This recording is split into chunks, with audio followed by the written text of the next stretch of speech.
Welcome everybody again. Another Q for Teams. You are Teams evangelists coming to geek out with me on Teams, talk about best practices and all that good stuff. So happy to see you once again. Haven't seen each other in about a month. So certainly, your mics, you can come off mute. You can use the chat if you want to talk about anything. You came with a question, comment, whatever. I'm good with that. Otherwise, I always have some stuff to talk about and happy to do so. In fact, no Teams here. I got that. The one thing I did want to mention, because we have talked about the chat and channels UI in the past, but until recently, I mean that it is recently or it is now rolling out GA. It was kind of a choice for a while, but I believe we are now on the path of it going out GA, becoming the de facto interface for chat and channels. So hopefully by now you've gotten used to it, and you're using it, gotten used to it, and are kind of okay with the change. If you've been on previous sessions or watched previous sessions, you might know that I am fanatically in love with the new chat and channels UI. I know from talking with others, it has been a mixed bag.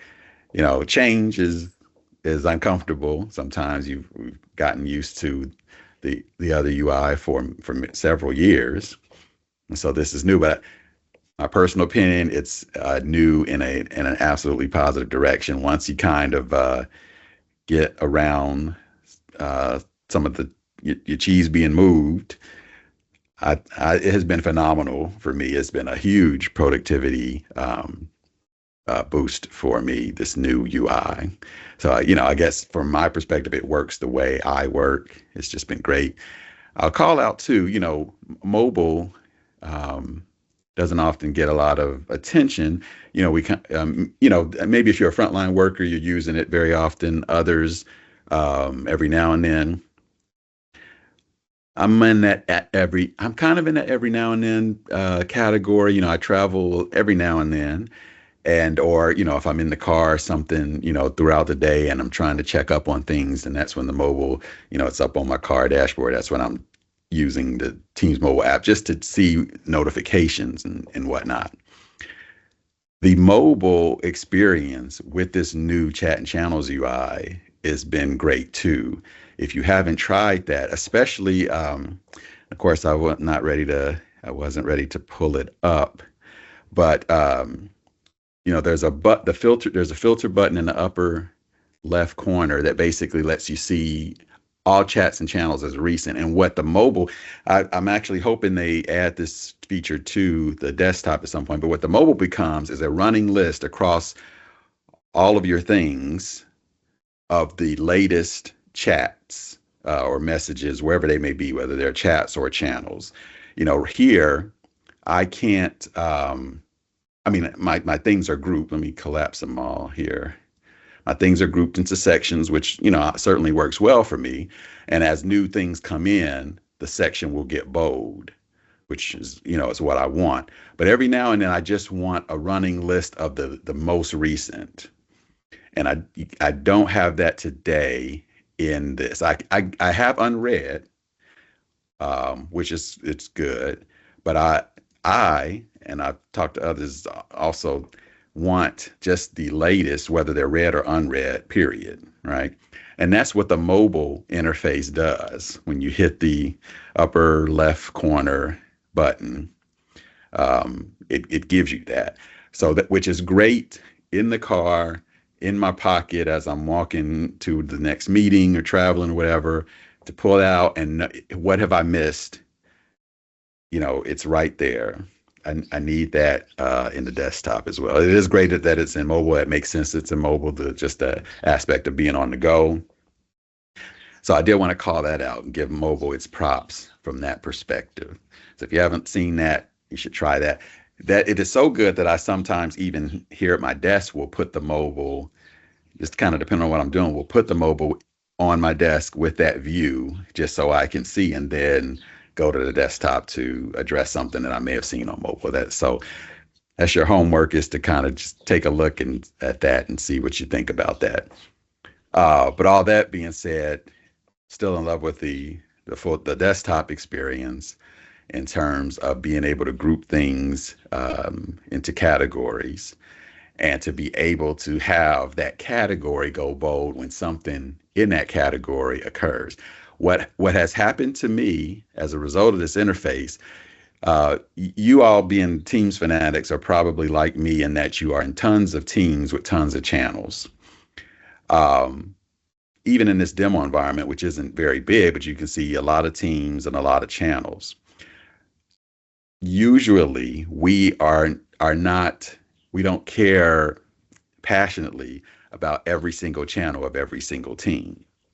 Even if they're active, I'll just speak for me, that's my experience. I'm in tons of teams with tons of channels, lots of them are active, but I don't care about the activity of all of them. In fact, some teams I'm on purely as for my ability to go find info in that team. I'm not active in it. It's an information repository.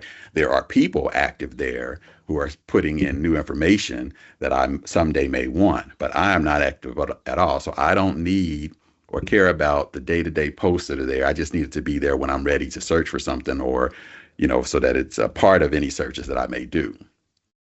So that is a team in the old interface that when it went bold, it's really just noise to me because I don't, and certainly I can mute notifications, but even the bold, seeing something bold to me makes me kind of want to take an action. And so, those kind of teams going bold, I guess, kind of irked me a bit, right? So that still occurs, right? I still have meeting teams and channels like this leadership one, for instance, in this demo environment that are going bold that I don't need to, I know that I don't need to check this change management thing. I just need it to be there when I'm ready. So what has happened to me now is just like in this demo environment, my teams and channels area is always bold. But finally, being bold is okay to me. I have just become used to teams and channels being bold. Yes, there's lots of new stuff there. This will always be bold. I don't attempt to clear out this and make it all unread the way I do with my other categories. It's just always bold, and I'm okay with that because I know that I have gone through already and cherry picked the important channels in here that I do care about going bold, and I put them in the appropriate categories, or what do they call these sections? Just sections. And so when these go bold, now I do have the itch and urge to go see it, see what's bold, see if there's any action needed. So that's been great. I can now ignore the noise. I even love, I guess this could be moved, but I do have mine at the bottom, just like this one does.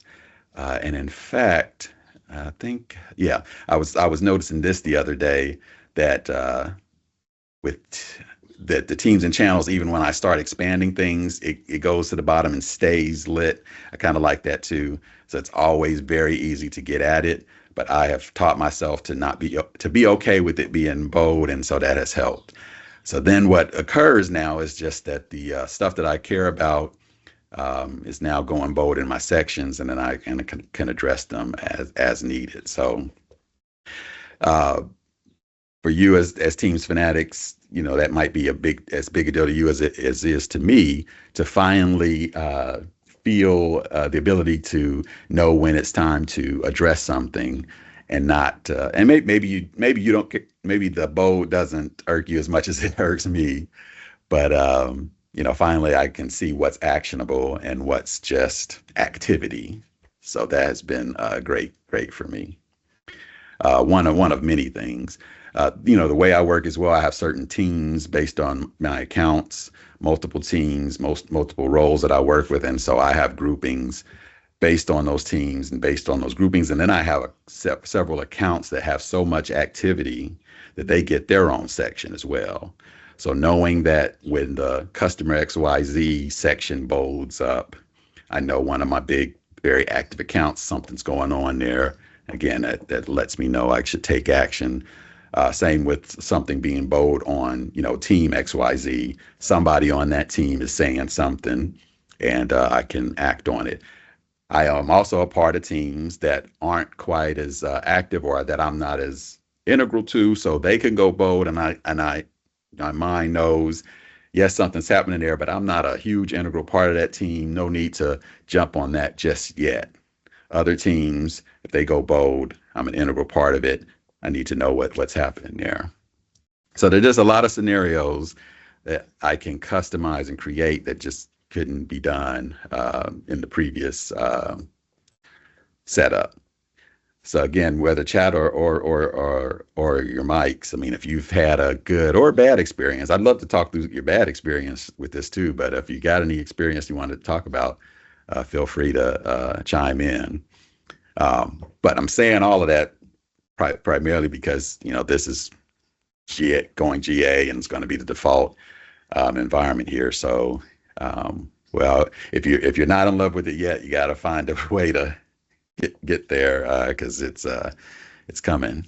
So I'm very much a fan of it, as you can probably tell. The mentions button has been great for me. Obviously, in this environment, there's none. But when that goes bold, clearly I know someone is specifically looking for me. So that's good. And in fact, I think that is just double checking. Yeah, that is specifically personal mentions. I don't know if you guys ever have the challenge of there's sometimes in teams where a mention is really a mention of a group that you're a part of. I am a fan. I like this idea of I really care more about the personal mentions than the group mentions, right? And so this is a personal mention, so that's why that's a really key button for me. And then of course these pieces here unread. Certainly, I don't know if I've ever used the channels filter, but certainly the chats I can just see chats and take out all the channels. That's a nice button. And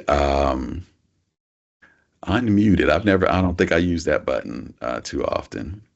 And then of course, meeting chats is good as well. So now as I'm kind of clicking through this, it's interesting the combination of channels. What kind of experience would that do? All meeting chats that are unmuted. That actually sounds interesting. Or all. I don't think I ever mute too many actual like group chats.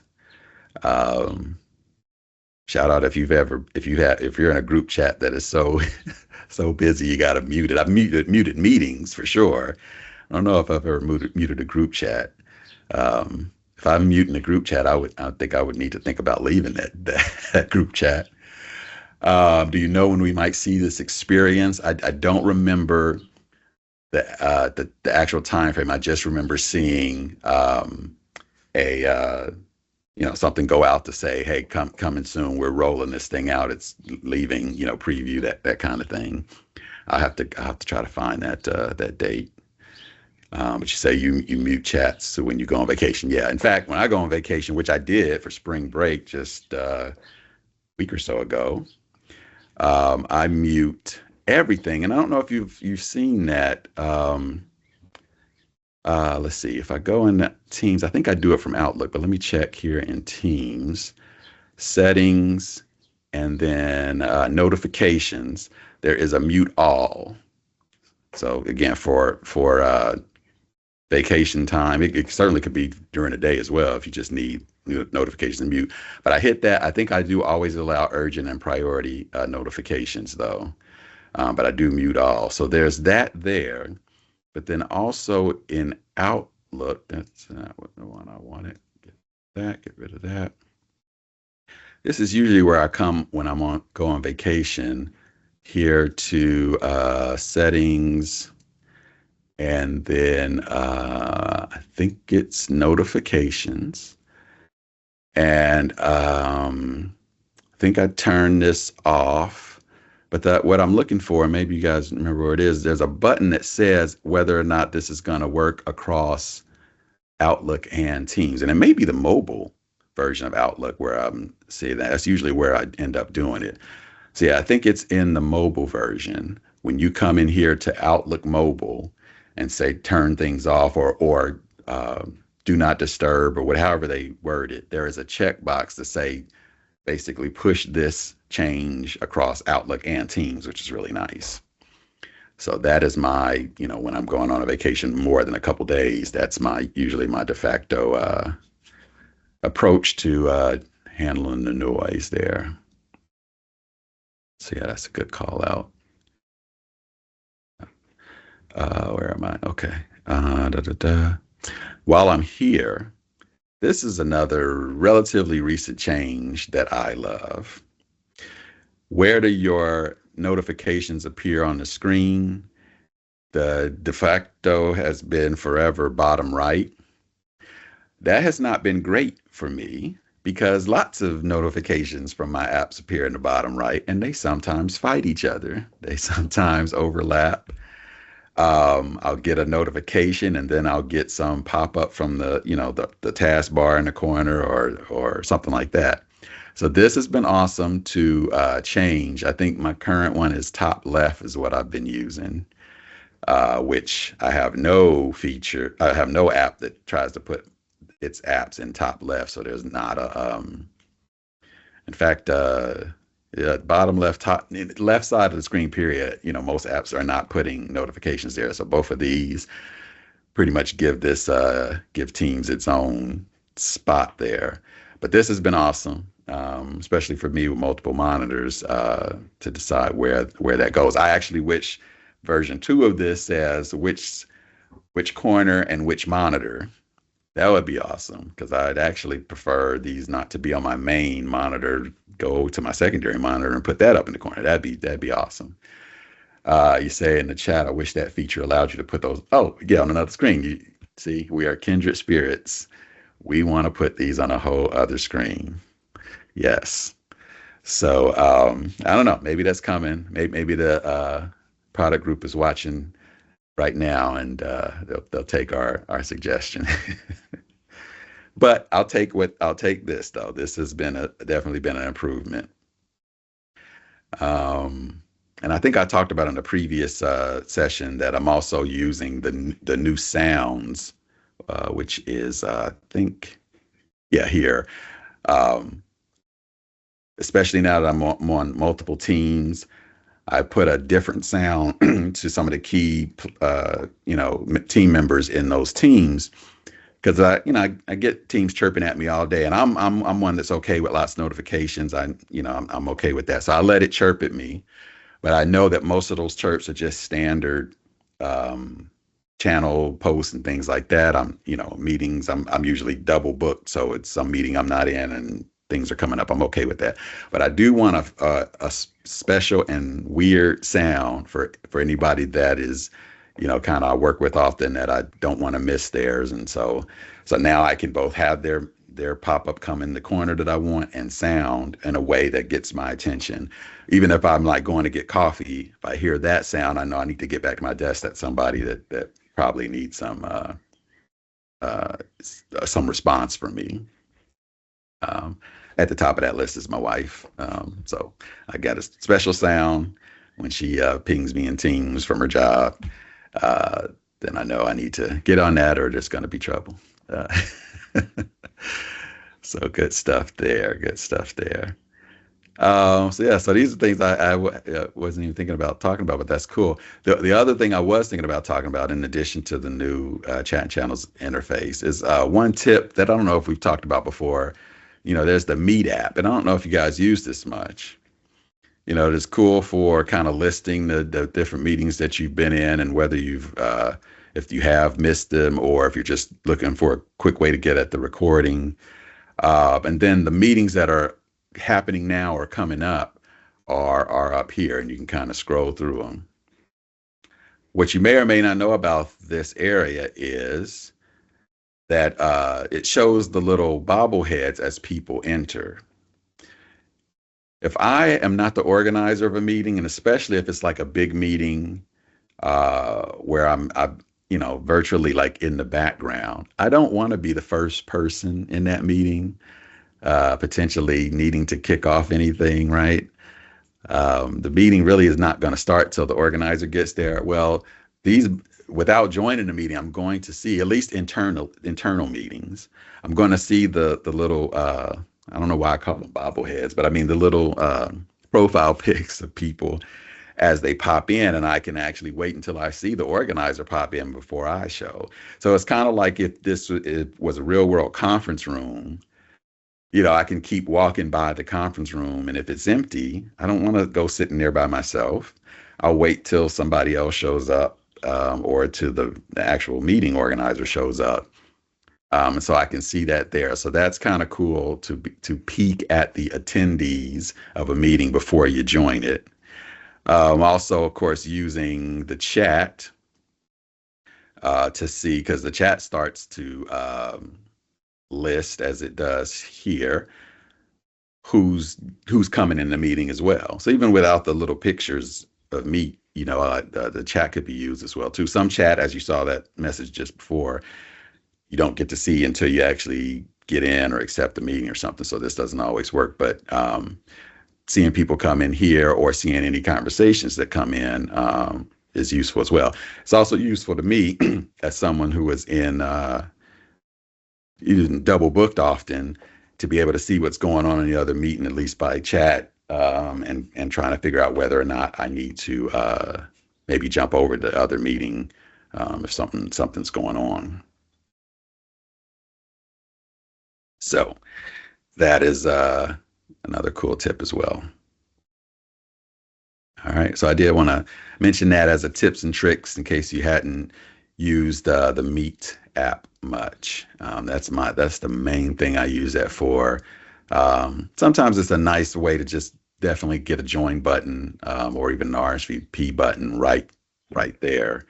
But my main thing is for peeking, peeking at meetings. So good stuff there. All right. Well, so I suspect when we meet again next month, there'll be a nice new, what's new in teams. I suspect that'll be a good chance to,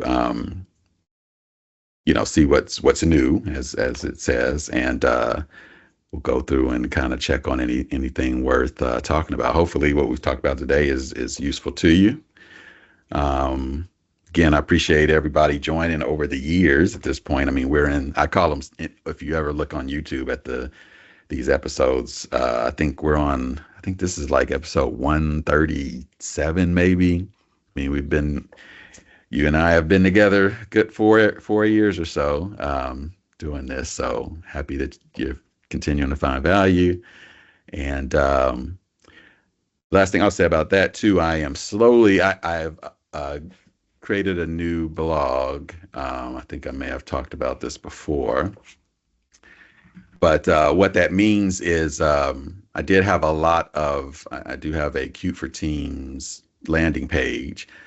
And previously that landing page did have all of the previous sessions. I am slowly but surely kind of migrating that information over and trying to put notes and things for each episode. And I say all that to say that once that I do all of that, then the search box for this site will become much more valuable. If you're ever wondering about a particular episode that talked about a particular thing, the search box will help, because thanks to, Copilot, nowadays when I do add you can see I'm behind at least a couple episodes. Or maybe, actually, I'm not too far behind. So today's 133. But I grabbed the AI notes from the meeting and popped them into the post. So now that means all of this stuff is searchable. Whatever we talked about, this should come up when you, do a search like DVR and Talent Hall. Hopefully this works. Let's try it. DVR in town. So also if I put DVR here, wait a minute, I think I added an extra DVR. No, all right, doesn't work. I thought it should work. I don't know. I'll have to test that out. I'm pretty sure that was supposed to work. But anyway, eventually it'll work. And but again, the landing page will have all of the previous sessions and summaries. So hopefully that's helpful. All right. So yeah, other than that, we will see each other in May, and hopefully the weather will be better for us in Ohio, and by then, because spring is still not really started yet, and I feel some kind of way about that. Anyway, I haven't picked the date yet.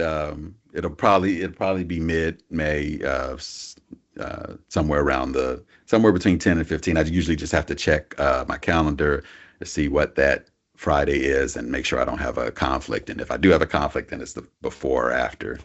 So I will update the website with the new date here shortly. All right. So cool. So glad to see you guys again. Hope you have a great rest of your day and a great weekend.